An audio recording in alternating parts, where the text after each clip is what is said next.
سلام دوستانو په نن ویډیو کې موږ تاسو دروښیو چې تاسو څنګه کولی شئ خپل د کمپیوټر سکرین ریکارډ کړئ.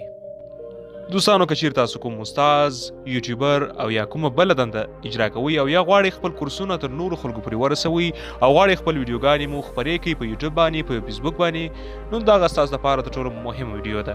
که چیرې ستاسو کمپیوټر زده وي، په کمپیوټر کې مو پروګرام زده وي، نو ستاسو لپاره دا مهمه ویډیو ده، ځکه په دې ویډیو کې موږ تاسو درښیو څنګه خپل د کمپیوټر سکرین ریکارډ کړئ. نو ویډیو تر پایه وګورئ، چینل سبسکرایب کړئ او ویډیو ته لایک ورکړئ، او که غواړئ د کمپیوټر د صفحې سکرین شاټ واخلئ نو لاندې به ډسکرپشن کې لینک شته، او که غواړئ داسې نورې ښکلې او خوندورې ویډیوګانې وګورئ نو همدا اوس زموږ چینل ته داخل شئ، د سبسکرایب بټن کلیک کړئ او د بیل آیکن ووهئ، یا همدا اوس داخل شئ. د کمپیوټر کورسونه موږ اپلوډ کړي دي، تاسو هغه کتلی شئ. که غواړئ کمپیوټر په مفت ډول سره او په کور کې په ناسته سره زده کړئ نو همدا اوس زموږ چینل ته ور داخل شئ او ټول کورسونه همدا اوس وګورئ، شنې چای راواخلئ او ښه په خوند سره ورته کښېنئ.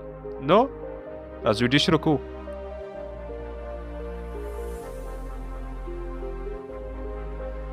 دوستانو له هر څه نه مخکې به تاسو خپل د کمپیوټر براوزر خلاص کړئ، هغه که هر براوزر وي، کروم وي یا د کمپیوټر خپل براوزر، انټرنیټ مو باید کنیکټ وي. اوس دلته ولیکئ دوستانو اکټیو پریزنټر.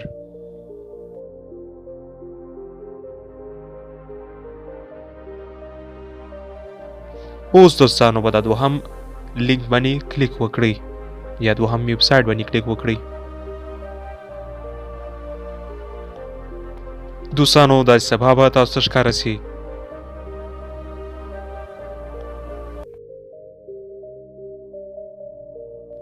اوس په دې کونج کې په ډاونلوډ باندې کلیک وکړئ، بیا دلته کلیک وکړئ. دوستانو که چیرې ستاسو کمپیوټر وینډوز وي نو په اول دانه باندې کلیک وکړئ، او که چیرې اپل وي نو په دوهم دانه. تاسو تر ما ښه پوهېږئ. اوس زه راځم په دې باندې کلیک کوم.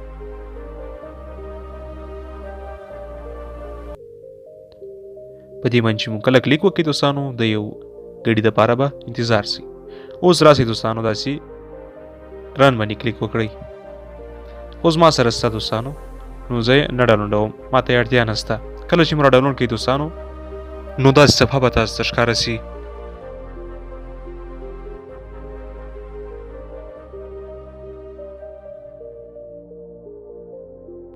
که غواړئ د کمپیوټر له صفحې څخه سکرین شاټ واخلئ نو دلته کلیک وکړئ، او که غواړئ ویډیو ریکارډ کړئ نو لوړ کلیک وکړئ. نو دوستانو دا دی زموږ ریکارډینګ چمتو کیږي، په ریکارډ باندې کلیک وکړئ.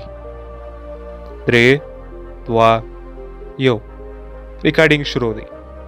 که غواړئ بند یې کړئ دوستانو نو دلته کلیک وکړئ، بیا دلته کلیک وکړئ، اوس دلته کلیک وکړئ.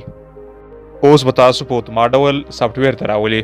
په سافټویر کې که چیرې تاسو غواړئ ویډیو ایډیټ کړئ نو ایډیټولی هم شئ، دا یې فایده هم ده.